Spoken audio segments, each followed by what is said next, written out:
नमस्कार मेरी YouTube family. स्वागत है आपका मेरे चैनल पर। मेरा नाम साहिब है और आज मैं आपके लिए लेकर आया हूं एक ऐसी कहानी जिसे सुनने के बाद आपके रोंगटे खड़े हो जाएंगे। यह कहानी है हमारे सब्सक्राइबर विकास जी की, जिन्होंने अपनी जिंदगी में एक ऐसी भयानक घटना का सामना किया जिसे वो कभी भूल नहीं सकते। क्या आपने कभी ऐसी ट्रेन में सफर किया है जहां आपके अलावा कोई ना हो, लेकिन फिर भी ऐसा लगे कि कोई आपके आसपास है?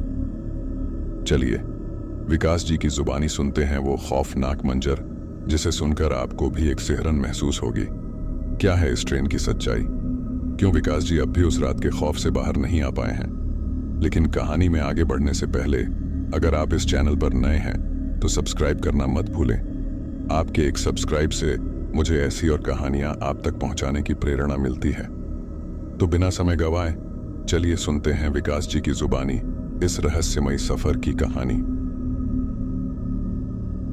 मेरा नाम विकास है और यह घटना मेरे जीवन की सबसे अजीब और डरावनी रात थी।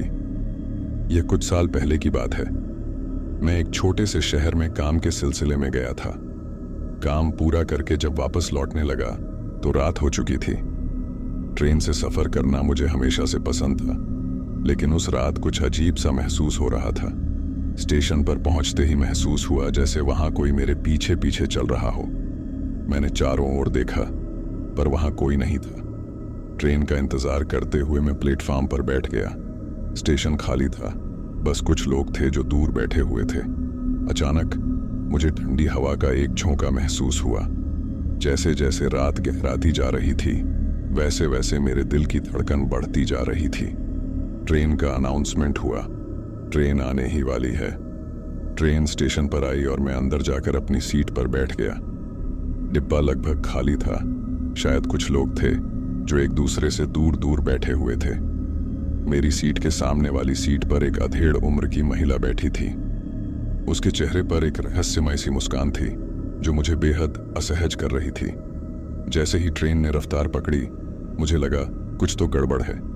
रात का वक्त था और बाहर अंधेरा छाया हुआ था। ट्रेन की खिड़की से देखने पर सिर्फ स्याही सी काली रात दिख रही थी। उस महिला ने अचानक मुझसे पूछा, तुम इस वक्त अकेले सफर क्यों कर रहे हो? उसकी आवाज में एक अजीब सी ठंडक थी। मैंने उसकी ओर देखा और थोड़ा मुस्कुराते हुए जवाब दिया, बस काम के सिलसिले में वापस लौट रहा हूं। उसने धीमी और भयानक आवाज में कहा, क्या तुम्हें पता है ये ट्रेन कभी अपने मंजिल तक नहीं पहुंचती? मैंने उसे हंसकर टाल दिया, लेकिन अंदर से एक अजीब सा डर महसूस हो रहा था। उसके बाद वो महिला खामोश हो गई और उसकी आंखें बंद हो गईं। जैसे ही ट्रेन ने अगला स्टेशन छोड़ा मुझे लगा जैसे ट्रेन में बैठे सभी लोग धीरे धीरे गायब हो रहे हैं। मैंने आसपास देखा पर डिब्बे में कोई नहीं था। मेरी सांसें तेज हो रही थीं और मेरे हाथ पैर ठंडे पड़ रहे थे। मैं अपनी सीट से उठा और दूसरे डिब्बे में जाने की कोशिश की, लेकिन जब मैंने दूसरे डिब्बे का दरवाजा खोला तो वहां सिर्फ अंधेरा था। मुझे लगा मैं सपना देख रहा हूं।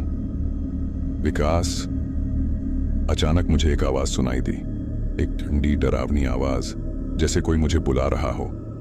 मैंने अपने चारों ओर देखा लेकिन कोई नहीं था। ट्रेन तेजी से अंधेरे में दौड़ रही थी और ऐसा लग रहा था जैसे वो मुझे कहीं ले जा रही हो जहां से मैं कभी वापस नहीं लौटूंगा। मैं डर से कांप रहा था, समझ नहीं आ रहा था कि क्या करूं। अचानक मेरी आंखों के सामने वो अधेड़ उम्र की महिला फिर से दिखाई दी।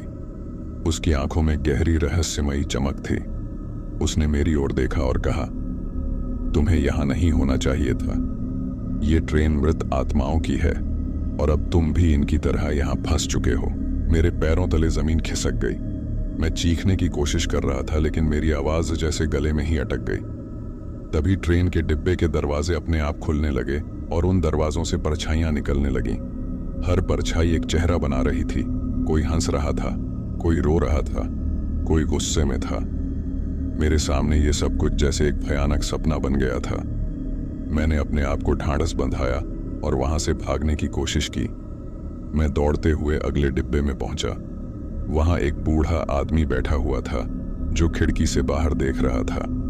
मैंने उसकी ओर भागते हुए कहा, बचाओ, प्लीज मुझे यहां से बाहर निकालो।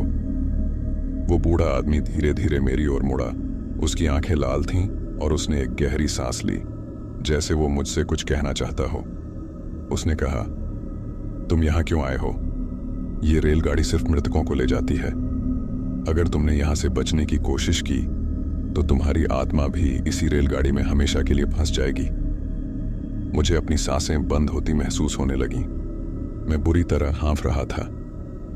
तभी एक चमत्कार हुआ। मुझे अचानक अपने दादी की आवाज सुनाई दी। वो हमेशा कहती थीं कि जब भी डर लगे भगवान का नाम लो। मैंने तुरंत अपनी आंखें बंद की और भगवान को याद करना शुरू किया। एक पल बाद मुझे महसूस हुआ कि ट्रेन धीरे धीरे रुक रही है। मैंने अपनी आंखें खोलीं और देखा कि स्टेशन पर कुछ लोग खड़े थे। ट्रेन पूरी तरह से रुक चुकी थी और मैं अपने डिब्बे से बाहर निकल आया। जैसे ही मैंने डिब्बे से कदम बाहर रखा, पीछे मुड़कर देखा तो वो अधेड़ उम्र की महिला, बूढ़ा आदमी और बाकी सभी यात्री एक एक कर गायब हो रहे थे। स्टेशन पर खड़ा गार्ड मेरी ओर देख रहा था। उसने कहा, क्या हुआ भाई साहब? इस ट्रेन में तो कोई नहीं था। ये ट्रेन कब की बंद हो चुकी है? मैं अवाक रह गया। मेरी समझ में नहीं आ रहा था कि आखिर हुआ क्या था। उस रात की घटना के बाद मेरी जिंदगी पहले जैसी नहीं रही। हर रात मुझे सपने में वही रेलगाड़ी, वही अजीब लोग और वह डरावनी आवाजें सुनाई देने लगीं। मैं कई रातों तक सो नहीं पाया और जब सोता तो पसीने में लथपथ उठता। किसी से इस बारे में कुछ कहने की हिम्मत नहीं हो रही थी। ऐसा लगता था जैसे किसी ने मुझ पर कोई साया डाल दिया हो। कुछ हफ्ते बीत गए और मैंने कोशिश की कि उस घटना को भूल जाऊं। लेकिन एक दिन ऑफिस जाते समय रास्ते में मुझे एक बूढ़े बाबा दिखाई दिए।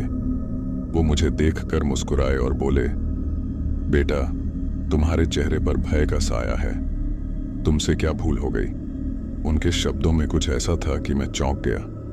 मैंने उनकी बात को टालने की कोशिश की, लेकिन वो मेरे मन की बात जैसे जानते थे। उनके पास बैठकर मैंने पूरी घटना बताई। बाबा ध्यान से सुनते रहे और जब मैंने कहानी खत्म की तो वो धीरे से बोले, ये कोई साधारण घटना नहीं थी। वो रेलगाड़ी और वो लोग तुम्हारे भूतकाल से जुड़े हैं। उन्होंने तुम्हें चेतावनी दी है, लेकिन ये चेतावनी का सिर्फ एक पहला हिस्सा था। पहला हिस्सा? मैंने चौंक कर पूछा। हाँ बेटा, वो आत्माएं अभी भी तुम्हें ढूंढ रही हैं। तुमने उस रात खुद को भगवान के नाम से बचा लिया, लेकिन अब वो तुम्हारे पीछे हैं। उन्हें चैन तब तक नहीं मिलेगा जब तक वो तुम्हें पूरी तरह अपने साथ ना ले जाएं। मेरे रोंगटे खड़े हो गए।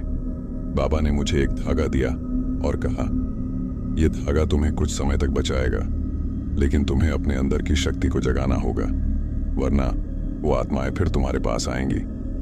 मैंने बाबा के दिए हुए धागे को अपनी कलाई में बांध लिया। कुछ दिनों तक सब कुछ ठीक रहा, लेकिन फिर एक रात मुझे फिर से वही सपना आया। इस बार सपना और भी डरावना था। मैं खुद को उसी ट्रेन में देख रहा था और हर डिब्बे में वही लोग बैठे थे, मुझे घूरते हुए, मुस्कुराते हुए, जैसे मेरे आने का इंतजार कर रहे हों। अगले दिन मैं उस बाबा को ढूंढने के लिए शहर भर में घूमता रहा, लेकिन वो कहीं नहीं मिले। मुझे ऐसा लगने लगा कि शायद वो मेरी कल्पना का ही हिस्सा थे, या हो सकता है कि वो भी उन आत्माओं का हिस्सा थे जो मुझे चेतावनी देने आए थे। कुछ दिनों बाद मुझे किसी काम के सिलसिले में उसी शहर वापस जाना पड़ा। मन में एक अजीब सी बेचैनी थी, लेकिन मैं मन ही मन सोच रहा था कि शायद ये सिर्फ एक इत्तेफाक होगा। ट्रेन स्टेशन पर पहुंचा तो वो पुराने वाकये मेरे जहन में फिर से ताज़ा हो गए।